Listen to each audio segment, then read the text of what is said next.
Hi, everybody. Welcome to my lecture session on the topic, the Cabinet, Cabinet Secretariat, and All India Civil Services. In this lecture session, we would be learning about the Cabinet and its functions, Cabinet Secretariat and its functions, and we would also be looking at All India Civil Services that opens up to a window of opportunities to some of the most prestigious jobs in our government of India, including IAS, IPS, IRS, and the like. Now let's take a look at the cabinet.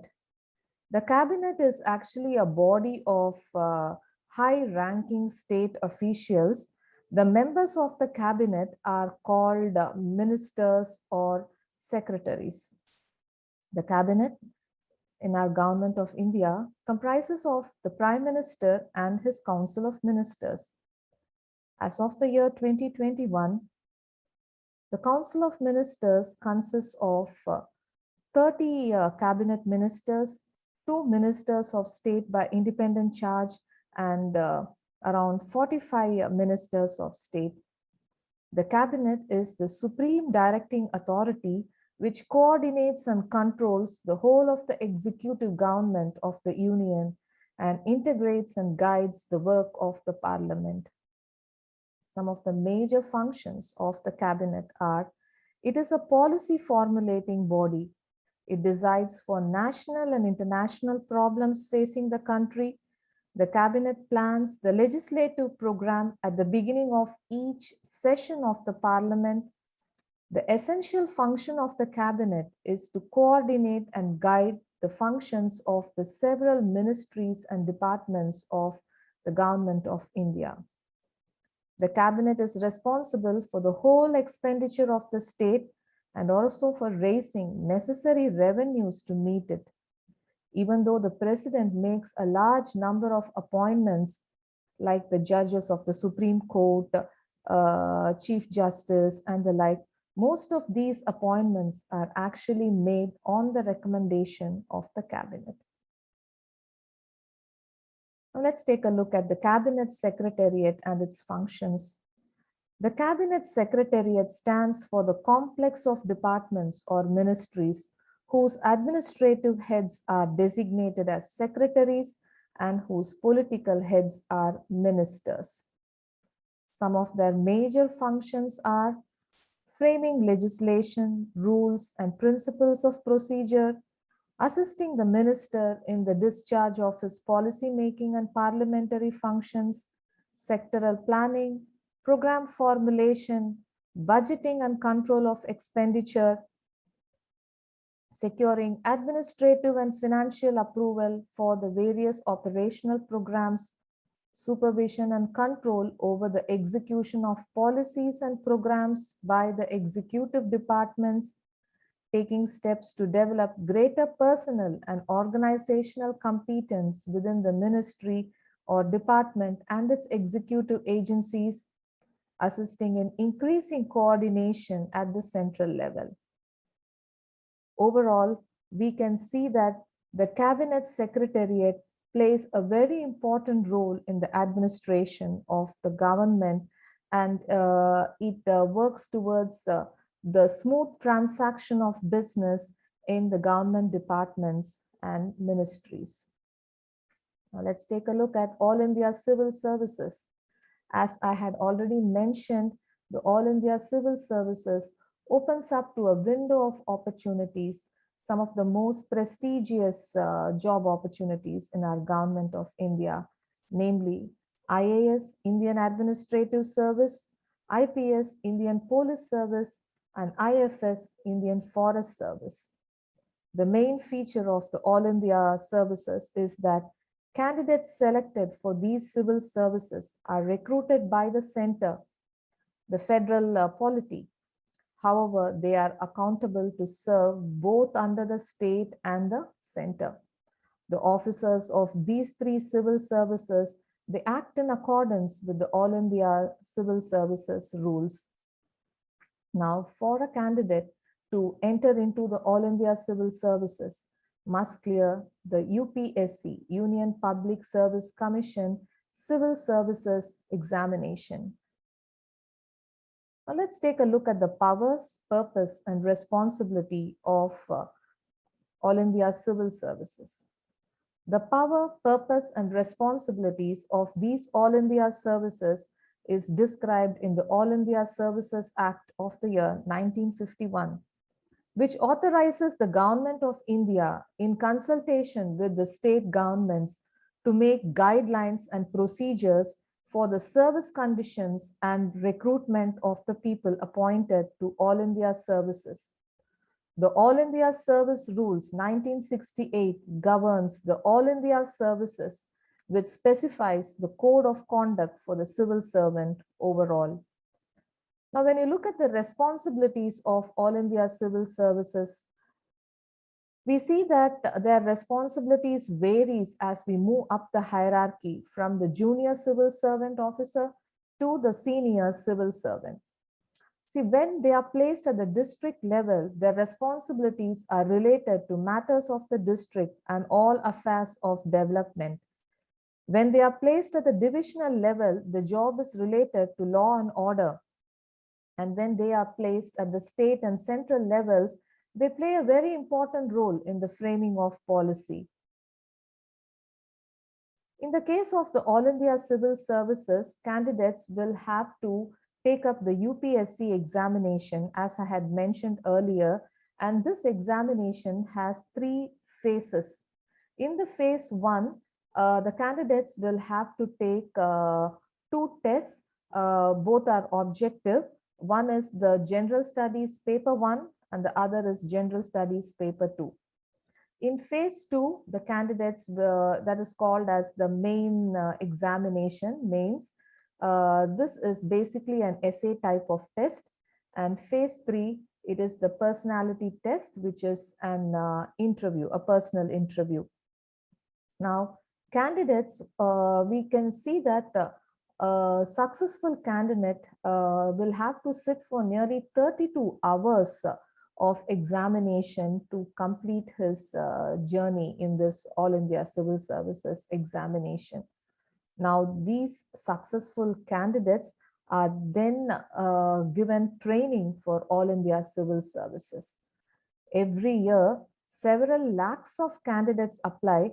It is only a few thousands of them who are able to successfully clear the UPSC examinations, and the successful candidates are allotted to services based on their ranking. Now let's take a look at the training that is given for the All India Civil Services candidates. So these successful candidates are given training at Lal Bahadur Shastri National Academy of Administration for the IAS probationers at Mussoorie. New entrants to all other All India and central services are imparted 5-month foundational course at the Academy, Lal Bahadur Shastri National Academy, and then they are sent to the training institutions for their respective services. For example, if a candidate is an IRS recruit, then he will be sent for institutional training at Nalsar University at Hyderabad.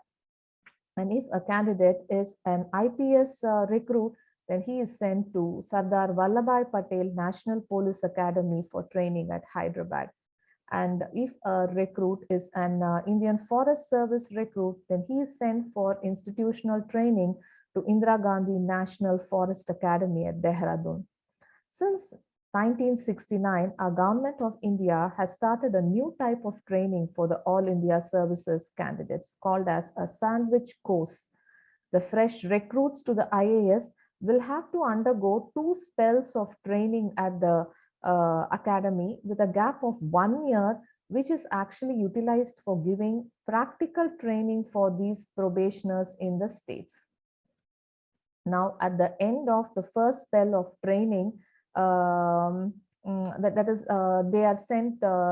placed as probationers for practical training in any state.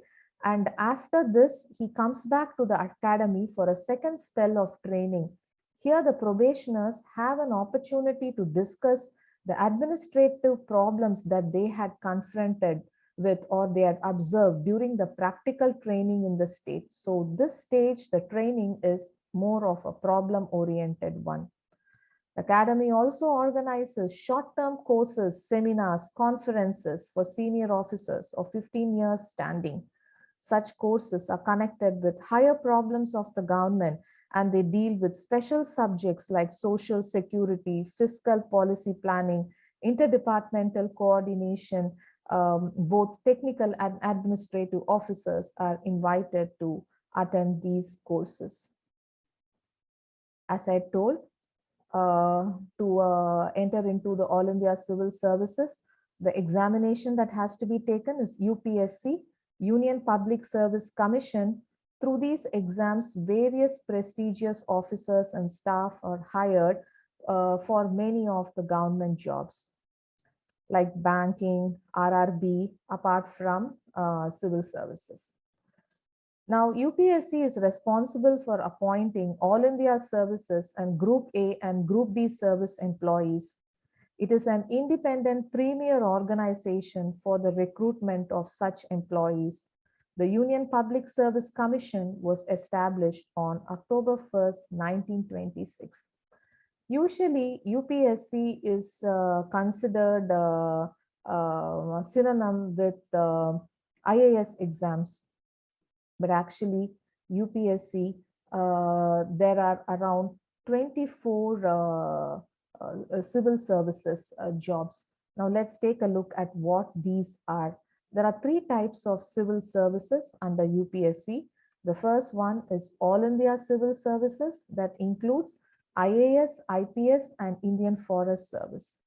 Group A Civil Services includes Indian Foreign Service, Audit and Accounts Service, Indian Civil Accounts Service, Corporate Law Service, Defense Estate Service, Indian Postal Service, Indian Railway Accounts Service, Railway Personnel Service, Indian Revenue Service, Indian Trade Service, Railway Protection Force. Around 16 civil services jobs are included under Group A Civil Services. So one can gain entry to these jobs through the UPSC Civil Services examination. The Group B Civil Services includes Armed Forces Headquarters Civil Service, Delhi, Andaman and Nicobar Indian Civil Services, Delhi, Andaman and Nicobar Indian Police Service, Pondicherry Civil Service, and Pondicherry Police Service. So we can see that the UPSC examination is a window of opportunity to some of the most prestigious jobs in our government of India. Today, we have a number of coaching institutes, right from Shankar IAS, Drishti Coaching IAS Coaching Center, Pluto's IAS Coaching Center, Vajram and Ravi, Rao's IAS Coaching Academy, and many more, which give rigorous training for students to crack through the civil services examination. Post the pandemic, a number of online coaching classes have also opened up. So if you students, what I would like to tell at this point of time is, if you students, if you are looking out for a job with a high status, if you are looking for a job with a high salary, if you are looking out for a job with very good job security and a job where you will be respected anywhere across the country and even beyond our borders, then your career choice should be the civil services examination. So that brings us to the end of this session. Thank you for being with me.